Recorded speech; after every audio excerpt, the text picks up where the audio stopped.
Hey everybody, welcome back to Pristine Podcast. My name is Lera, and in this video we're going to talk about how to build a strong podcast community.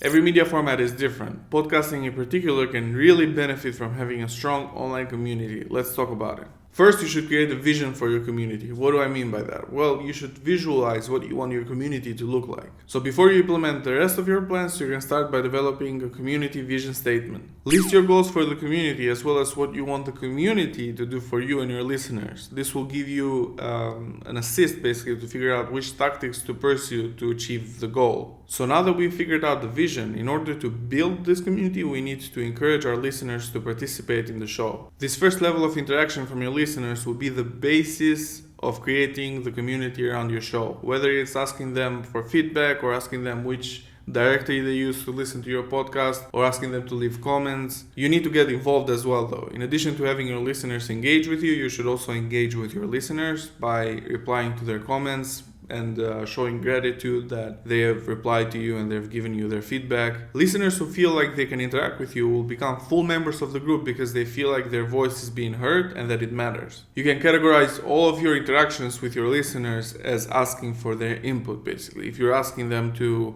leave a comment or give you a suggestion on what topics to cover, you're basically asking for an input. One good example is when you create your podcast community or your group, you can ask them how to develop it, how to grow with it. This small gesture will go a long way into building up relationships between you and your listeners.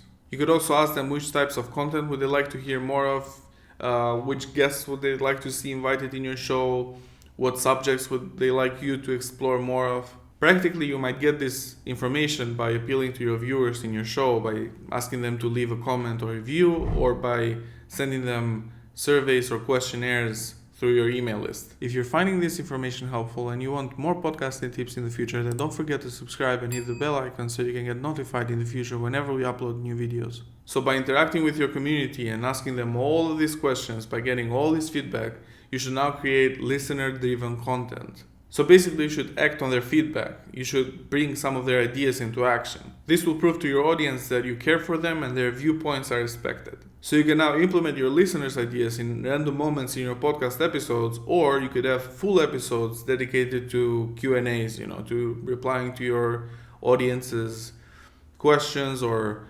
suggestions or whatever they might have sent to you. Another great way of creating a strong podcast community is to take their experience of interaction outside of the podcast directory by creating a forum or a place where they can find their voice and share their opinions about your show. Now, creating this forum or other interactive portal basically allows your listeners to not only interact with you but also with your listeners who share their interests. Facebook, Instagram, and Twitter are the most common platforms to create a sense of community, but whichever platform you choose or whichever combination of platforms you choose depends entirely on you and your community. Live stories on Instagram, questions on Twitter, engaging Facebook posts are only a few ways of interacting with these tools. Something that I would really recommend though is creating a Facebook group. Facebook groups are a great way to make your audience as if they're part of something special. These groups are nice because they build a digital sense of community where people can interact with each other and form relationships. A Facebook group dedicated to your show is also a nice, simple way for your listeners to call a place home for talking about other topics that they like, about providing feedback to you or asking you questions. You should also try to share posts in this forum with open-ended questions, which will allow your people to engage with each other, to reply, to connect, which will create a true sense of magic when it comes to community. So Facebook groups seem a fantastic place to host an online community, but they require a lot of interaction. If you stop publishing new stuff, it will start fading away. So the only way to keep it up is to invite new people to come in and to promote constant interaction between people. Community means supporting others, and your podcast community is no different.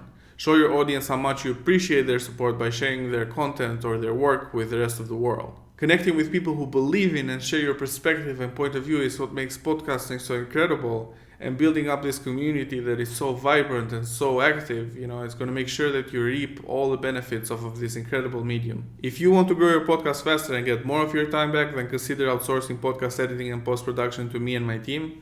To learn more, check out the link in the description. As always, if you've enjoyed these tips, then don't forget to press the thumbs up and subscribe button for more podcast related stuff in the future. I'll see you again in the next video.